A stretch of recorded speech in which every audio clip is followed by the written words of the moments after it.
Şimdi günümüzde sadece hani var olan bir durum değil kardeşler arasında ayrımcılığın yapılması.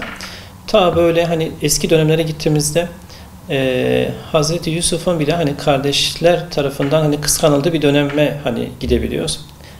Hani Yakup Aleyhisselam'ın hani Yusuf'u hani çok sevmesinden ötürü diğer kardeşler tarafından hani çekilmeyecek böyle ne bileyim hani böyle bir anlamda öfkesini bir anlamda üzerine çekmişti Hazreti Yusuf.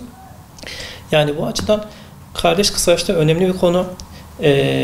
Yani bunun dönüp baktığımızda anne işte çocuk doğuyor, dünyaya geliyor. Erkek oluyor, kız oluyor.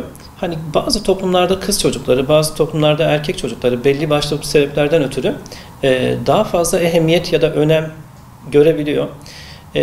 Böylesi durumlarda çocuklar arasındaki o eşitsizlik ya da eşitsizlikten ziyade belki de dengesizlik diyelim biz buna. Çocuklarda farklı duygular hani ortaya çıkartıyor. İşte ayrımcılığa maruz kalmış. Yani bir şekilde diğer kardeşi tarafından daha çok sevildiğini düşünen çocuklarda da aslında bir mahcubiyet meydana geliyor. Yani anne işte yemek yaptığında salıyorum işte bir tarafa iki parça daha fazla koyduğunda bunu hisseden çocuk da aslında diğer kardeşlerden daha böyle önemli ya da ehemmiyetli görülmenin getirdiği o mahcubiyeti, utancı yaşayabiliyor. Diğer çocuğa baktığımızda bir parça daha az sevilen ya da ikinci plana bırakılan çocuklar ise öfkeyi yaşıyor, depresyonu yaşıyor, kaygıyı, anksiyete yaşıyor. Yani bu çocukların ileriki araştırmalarına da baktığımızda bu çocuklar yıllar sonra başkalarının sevilmesine dair bir şeyler yapmaya başlıyor, çaba harcıyor. Yani başkaları beni sevsin diye ekstradan çabalar göstermeye başlıyor. Diğer taraftan tavizkar olmaya başlıyor. Yani kendinden ödünler vermeye başlıyor. Yani kendinden ödün veren, kendini bir anlamda hani kullanılmaya açık hale getiren çocukların geçmiş yıllarda anneden ya da babadan yani görmesi gereken ya da hani bir anlamda o dozaj sevgisini yeterince göremedikleri görülebiliyor. O açıdan annenin ya da babanın hani çocuk evlat işte evlat dünyaya geldiğinde erkeğe nasılsa hani kıza da bir anlamda aynı muamele göstermesi gerekiyor. Tabii ki de bazen şey gerçekleşiyor. İşte evlatlar arasında işte bu benim ilk göz ağrımdır. Ya da işte çocuk diyelim ki engelli doğuyor. Engelli olmasından kaynaklı ya da hasta olmasından kaynaklı daha fazla ilgi odağı haline gelebiliyor.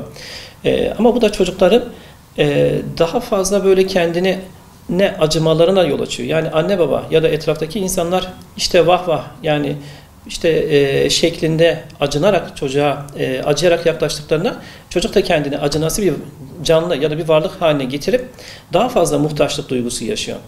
Yani yaşamı boyunca hep birilerine bir anlamda bel bağlama başlıyor. Başkaları işte bir anlamda benim dediklerimi yapsın, bir anlamda var olan engelini kullanmaya başlıyor ya da hastalığını kullanmaya başlıyor. O açıdan anne babalara belki burada hani şunu söylemek lazım. Çocuklarınıza, evlatlarınıza tabii ki şefkat gösterin. Yani belki de bazı noktalarda acıyın elbette ki.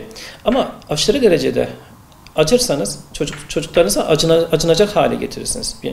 Diğer taraftan erkektir, kızdır. Bunlara sorumluluk duygusunu mutlaka vermeleri gerekiyor. İşte erkektir. Hani bulaşık hiç yıkamamalı. Yani hiç mi etrafını işte odasını toplamamalı ya da işte tabağını toplamamalı. Bu türden yetiştirilen çocuklarda ileride aynısını kendi eşlerinden de bekledikleri için günümüzde artık yani evlenecekleri insan ev hanımı olmayabiliyor. Ya da diğer türlü ev hanımı olsa bile yapması gereken bazı sorumluluklar var. Bu da karı koca arasında çatışmalara yol açıyor. Yani işte annesi tarafından her istediği yapılmış ya da işte arkası toplanmış, tabağı kaldırılmış. Böyle çamaşırı, işte bulaşı çoğu zaman annesi ya da işte ona birincil derecede bakım veren kimse tarafından gerçekleştiyse bunlar ileride eşlerinden de beklediği için bu sefer eşler arasında tartışmalar, kavgalar bir anlamda kendini göstermeye başlıyor ve bu da karı koca arasında boşanmaları dahi ortaya çıkartabiliyor. Yani işte karşımıza gelen çiftler hocam eşim bana hiç destekçi değil. Yani ben de çalışıyorum işte kendisi de çalışıyor diye hani sistemlerde bulunabiliyor. Yani adamın da söylediği şu olabiliyor. Hocam biz işte böyle görmedik. Anamızdan işte babamızdan bunu görmediğimiz için aynısını kendi böyle evliliğimize bir anlamda getirdik. Biz bunun doğru olduğuna inanmıştık. Ama hani şu an görüyoruz ki bu doğru değil. Ama tabii o nokta ya hani gelebilen çift tabii ki de şanslıdır.